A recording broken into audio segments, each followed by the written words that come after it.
Saudara-saudara, masih terkait dengan seminar yang diselenggarakan oleh BMPT KKI beberapa waktu yang lampau, dan kali ini saya akan menyoroti pernyataan Yonathan Purnomo tentang istilah pribadi menurut Tertullianus yang kemudian dia kontraskan dengan istilah hipostasis Chalcedon.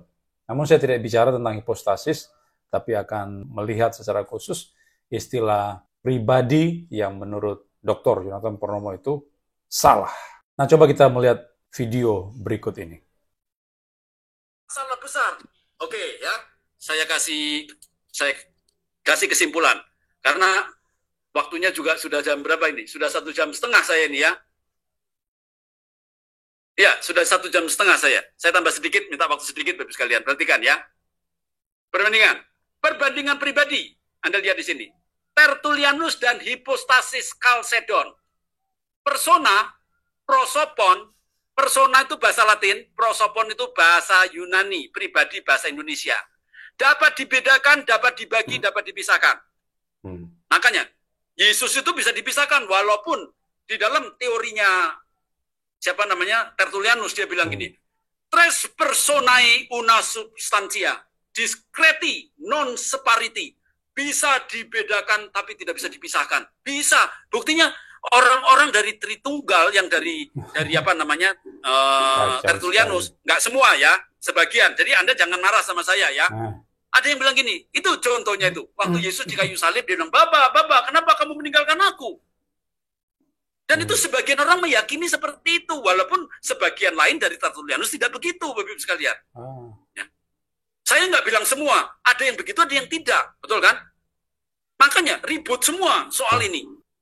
Saya kira cukup ya, videonya sudah saya perlihatkan. Dan sekarang saya akan menanggapi ya.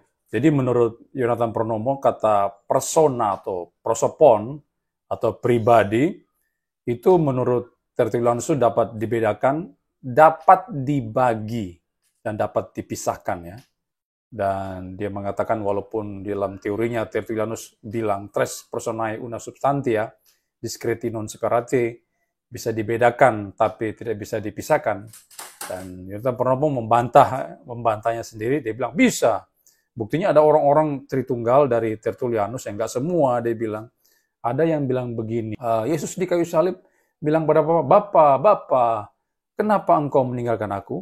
Dan itu sebagian orang meyakini seperti itu, walaupun sebagian lain dari Tertullianus tidak bilang seperti itu. Oke, saya sepakat dengan Yonathan Purnomo bahwa rumusan tentang istilah persona atau pribadi menurut Tertullianus itu adalah dapat dibedakan, tetapi tidak dapat dibagi dan tidak dapat dipisahkan. Ini adalah pendapat daripada Tertullianus. Misalnya kalau kita melihat dalam tulisan Tertullianus ya di Adversus Praxeas yang ditranslate oleh Peter Holmes, chapter yang ke-11. Jadi Tertullianus mengatakan, kamu harus membuktikan kepadaku bahwa kitab suci menunjukkan bahwa anak dan bapa adalah sama. Sama seperti kami juga sudah menunjukkan bahwa bapa dan anak itu berbeda menurut kitab suci.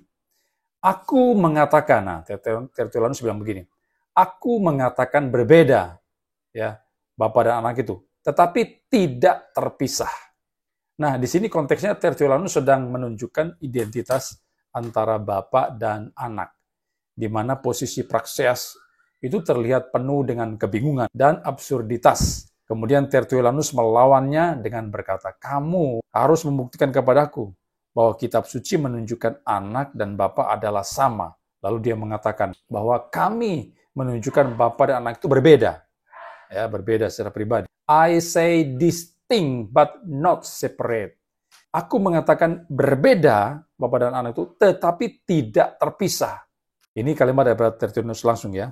Kemudian di dalam Adversus Praxeas juga, chapter 12, Tertullianus berkata seperti ini. Anda harus memahami dia ya sebagai yang lain. Saya telah menjelaskan atas dasar kepribadian, bukan substansi. Dengan cara pembedaan, bukan pembagian. Tetapi meskipun aku di mana-mana harus memegang satu saja substansi dalam tiga pribadi yang koheren dan tak terpisahkan dan tidak dapat dipisahkan. Jadi Walaupun Tertullianus mengatakan Bapa dan Anak itu berbeda secara persona pribadi, tetapi keduanya tidak dapat dibagi, itu koheren, saling berhubungan, berkaitan satu sama lain, dan tidak bisa dipisahkan. Sekali lagi, inilah posisi daripada Tertullianus. Dan pandangan Tertullianus ini diakui sendiri oleh Dr. Yonathan Purnomo. Artinya dia tahu bahwa Tertullianus memang berpendapat demikian. Ya, sesuai dengan videonya tadi ya, terus nonton. Memang Yonathan Purnomo mengakui itu posisi Tertullianus. Tetapi di sini ada yang lucu ya. Lucunya, Yonathan Purnomo kemudian memberikan kesimpulan bahwa istilah persona atau pribadi menurut Tertullianus itu dapat dibedakan, dapat dibagi, dan dapat dipisahkan. Nah, bagaimana ceritanya ya Yonathan Purnomo bisa melompat kepada kesimpulan yang semacam demikian? Padahal Tertullianus tidak memaksudkan demikian.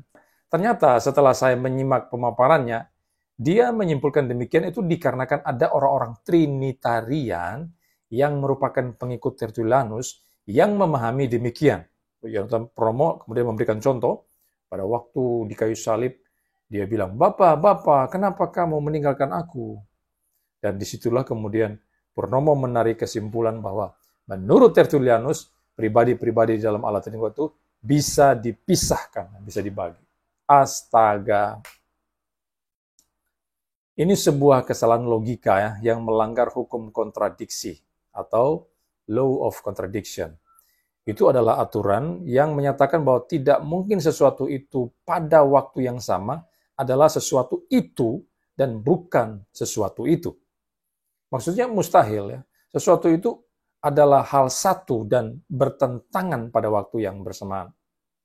Nah, Tertullianus kan ajarkan pribadi-pribadi Tritunggal itu tidak bisa dipisahkan dan tidak bisa dibagi. Lalu ada pengikutnya yang ajarkan pribadi-pribadi Tritunggal bisa dipisahkan. Ini kan dua hal yang kontradiksi, yang tidak klop, berbeda, bertentangan satu sama lainnya. Bagaimana mungkin pandangan Tertullianus itu kemudian diblender menjadi satu dengan pandangan para pengikutnya yang menentang posisi Tertullianus. Argumen seperti ini kalau dituangkan dalam bentuk jurnal ya, nggak usahlah level internasional, level kelurahan saja ya, di mana saya akan menjadi editornya, maka saya akan coret-coret tulisan itu dan buang ke tong sampah. Sama sekali tidak ada gunanya, sama sekali tidak bermutu argumen seperti itu. Nah, di sini Yonathan Purnomo kembali mencoba menggiring penontonnya untuk kembali mendiskreditkan Tertullianus, dan itu sebuah kebohongan.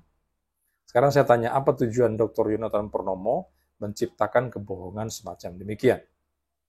Apa tujuannya? Mau menipu atau bagaimana? Ingat ya, penonton Anda itu bukan orang bodoh semua. Apalagi seminar itu diselenggarakan oleh BMPTKKI, dan tentunya dilihat oleh STT di Indonesia. Saya saja yang bukan siapa-siapa bisa menilai mana yang benar, mana yang tidak benar, mana yang sesat, dan mana yang tidak sesat. Apalagi para dosen-dosen dan ketua-ketua STT yang ada di bawah naungan BMPTKKI yang menonton acara itu. Tentunya mereka bukan hanya paham homiletika ya, seperti gaya berkhotbahnya Dr. Yonathan Purnomo yang begitu menggebu-gebu, ya kan? Suara keras, kencang, ada gertakan di sana dan sebagainya. Mereka bukan hanya paham seperti itu, bukan hanya paham ilmu khotbah, tapi mereka juga mengerti hermeneutika, juga gramatika, bahasa asli Alkitab, dan juga historikanya seperti apa. Mereka semua tahu. Dan untuk menilai kualitas seminar Anda itu, tidak butuh sekelas mereka. Ya kan, dosen-dosen dan ketua-ketua STT itu, tidak butuh mereka. Cukup jemaat awam yang sudah belajar Alkitab secara benar, itu dapat dengan mudah melihat di mana letak kesalahan-kesalahan dalam seminar Anda itu. Di mana letak kesesatan seminar Anda itu. Anda tidak pada tempatnya untuk membuat lelucon-lelucon melalui seminar yang terhormat yang diselenggarakan oleh BMPTKKI. Sekelas doktor seperti Anda mestinya menunjukkan kualitas akademik. Tapi yang ditunjukkan pada waktu itu, sekali lagi bukan nilai akademik yang ditonjolkan. Tapi justru sebaliknya. Kelucuan demi kelucuan, kebohongan demi kebohongan, dan juga Anda melakukan straw man fallacy terhadap Tertullianus. Itu yang disebut dengan akademik, itu yang disebut dengan biblika, tidak sama sekali.